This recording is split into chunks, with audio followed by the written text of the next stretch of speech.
Today, we have Alan Durant. He lives in France, and in fact, he's talking from there. Alan has been working on internet technologies since 1988. He was a pioneer in the standardization of IPv6 and authored numerous RFCs and IETF documents. Alan worked in academia and the industry. He joined ICANN as a staff member in March of 2015 and currently serves as a principal technologist in the CTO office. Alan's responsibilities include applying expert technical knowledge and experience to improve ICANN's technical capabilities and stature. Today, I invited Alan because we kept hearing about this new IP thing, and I know he authored a paper on it, and he was kindly accepted our invitation today. And with that in mind, Alan, the floor is yours. Thank you. Thank you, Eduardo.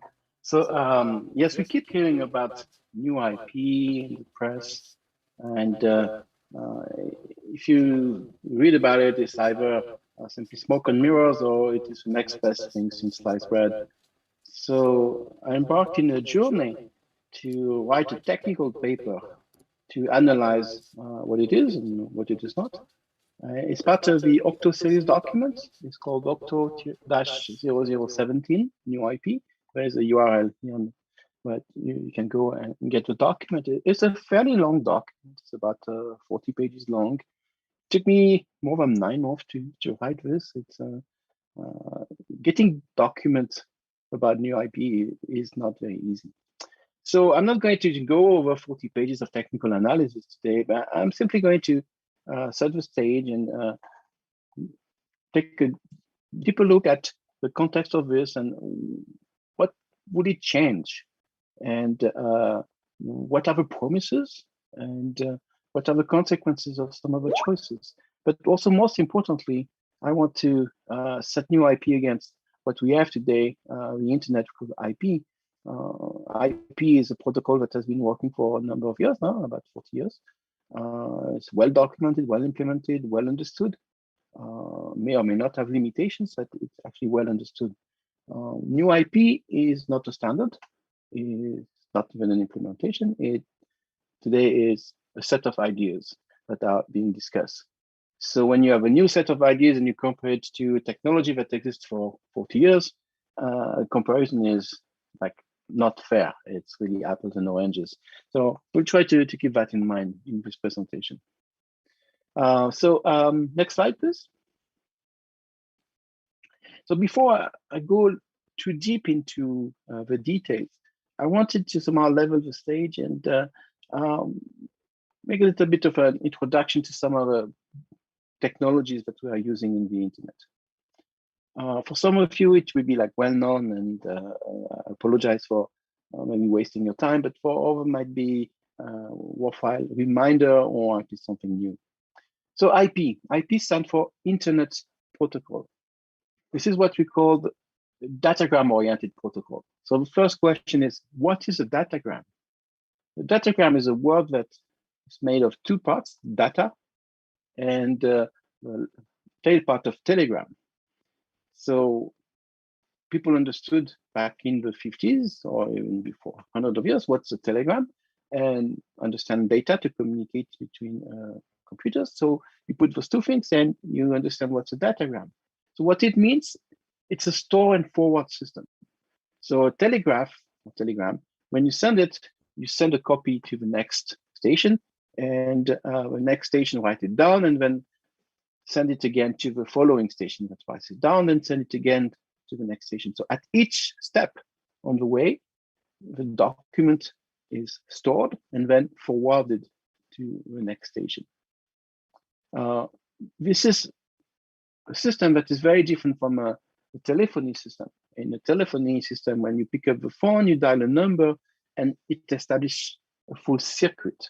So initially, at the very, very beginning, it was a straight copper line, and then it was switch copper lines, and then we had fiber and all of those things. But the logic remains the same as when you actually set up the code.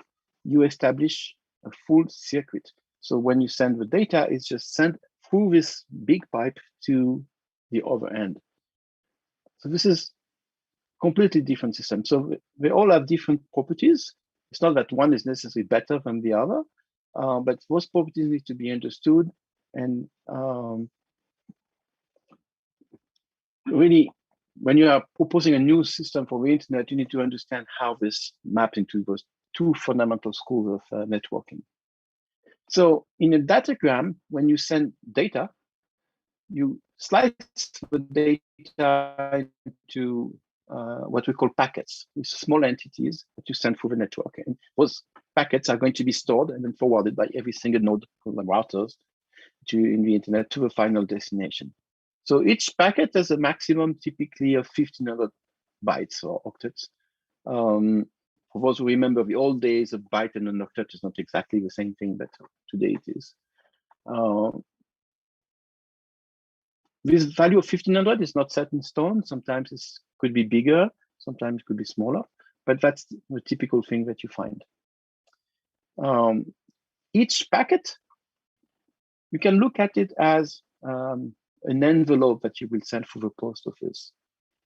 It has an address written on the envelope, and it has a content inside of a packet.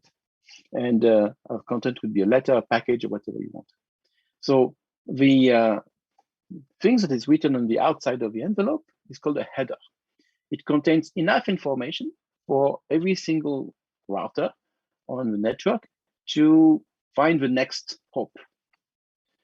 It has enough information to do that, but no more. And it's a fine balance to figure out how much information you need to put in there.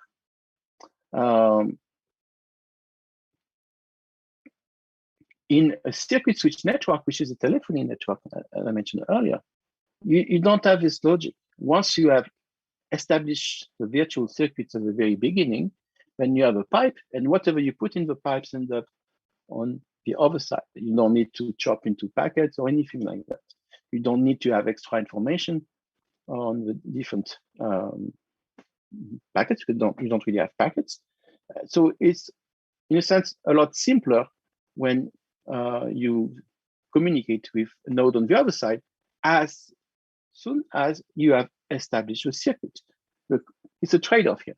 The complexity is moved into establishing the circuits.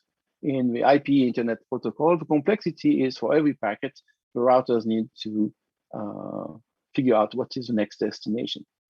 So when conditions are normal, it doesn't really matter much.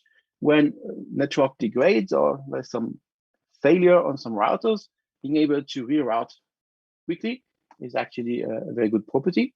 But the price we pay on this is that routers don't have a lot of information and they do minimum jobs. So when you want them to do something more complicated, it has been difficult to deploy. So this is really the two type of networking paradigm that have been used. Circuit switch networks have been dying off for the last, let's say, 30 years. The datagram and the internet protocol has been really the dominant force, and even voice, who has classically transferred over virtual circuits or circuit switched network, is now carried over IP. And best example is now you are hearing my voice over Zoom, and all this is running over the internet. Nobody makes any claim today that you cannot have a video conference or a voice call over the internet. It just works. But let's just remember that it was not always a given. In the mid-90s or even early 2000, people who were doing voice over the internet were somewhat called heretics. It was considered, well, will never work, but actually it did. So I talked about quality of service. This is the idea of making some reservation or at least some prioritization of resources for some specific data flow. So let's say that you have your video conference and people were saying, oh, you need to reserve bandwidth for video conference so that the quality is perfect. So you need to build a network that is going to allocate you this specific bandwidth, and nobody else can have it. So that was the telephony network model. In the internet model, things have not been working out that way. It was more about adding more bandwidth to make sure that there's enough for everybody.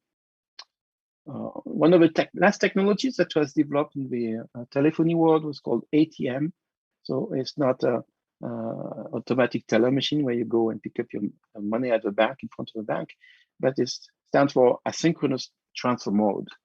So this was a telephony network, also circuit switched, developed in the early mid-90s, but it didn't really take off widely. It's considered a commercial failure today.